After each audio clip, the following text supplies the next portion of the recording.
what are the most common mistakes people make with schema? So the most common mistakes people have is that they pursue the rich results of Google, so the enhancements at all costs. So Google have gone out and made corrections for this, but if everyone will remember when FAQ page schema and how-to page schema was done.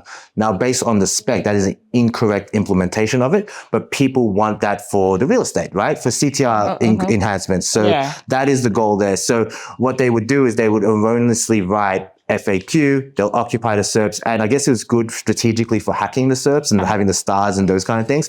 But what it does is actually destroys the context, because FAQ page is actually a very specific type of web page. So you might be adding FAQ page to something that is a PLP, a category page, so like a list of games, a list of hairdryers, a list of whatever. And it's actually better to not be an FAQ page for ranking reasons than an FAQ. You've changed it from a commercial intent to an informational intent, where the better thing would be a comparison article, but you're an e-commerce brand, you should actually be targeting the purchasing intent because you make more money and you rank better. So they're actually, in doing the enhancements for chasing the schema, like the little micro optimizations to look presentable, they've actually heard it. And there's other ways to get that real estate. Like if you have good schema implementation like we do, one of the things that people always ask me about when we do it is because you always get site links. So when you Google a keyword on us, even a deep page, you always see like stake.com's casino page, but then you have like 4 or 5 links underneath it. That's because of our good schema and internal linking. That's actually a mechanism of good system design. And we get the same results of occupying the SERP real estate. So not just the one Google result, but Google result with site links underneath it. It takes up a lot of real estate and better click-through rates that go to better pages, because the people make that decision to go to, instead of the main page that was ranking, but this nested page was actually more specific and what they truly wanted.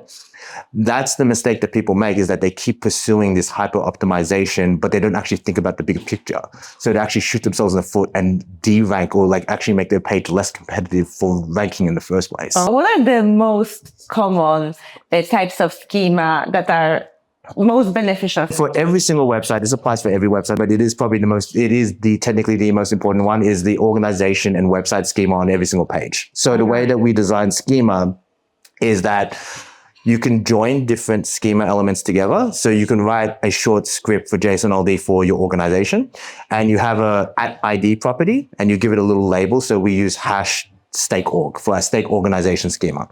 And that means you can reuse anything that requires an organization property anywhere else on the website. So if we had to use who is the owner, who is the this, who is the that, and that requires an organization, you just do @ID #stakeorg, and it reuses the schema again and again. Oh, that makes it much faster. So you don't have to write. This is the big problem. People always write things into some massive things, but it's all about using reusable parts. And the same thing for the website. So we have very specific schema for what the website is. So stake.com as a domain. Then you have the organization, and then you join them to the individual web page. So every web page is a web page schema. That's actually what Google assumes by default. So even if you didn't write any schema, it assumes a web page. And you use stuff like is part of, which is a property, to say this web page is part of the stake.com website. The stake.com website has an organization that is stake.com, which is the business.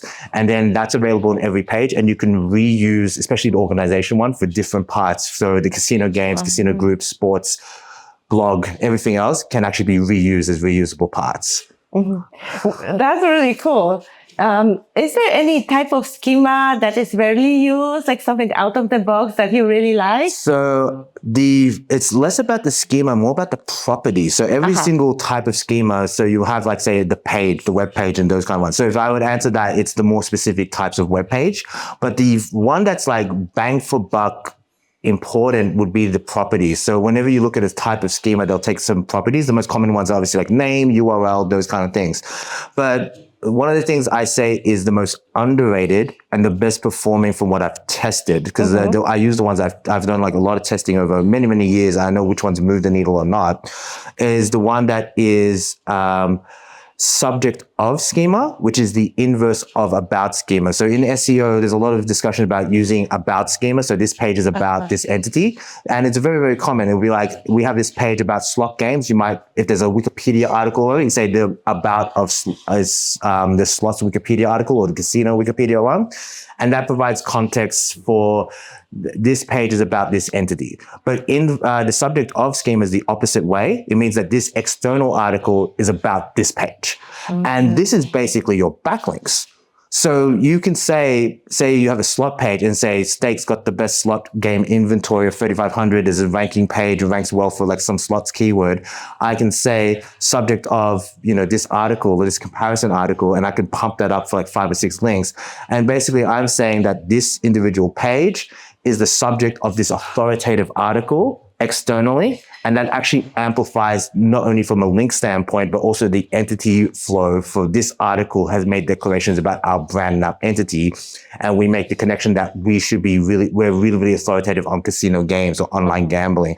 This has happened a lot with the online gambling keyword.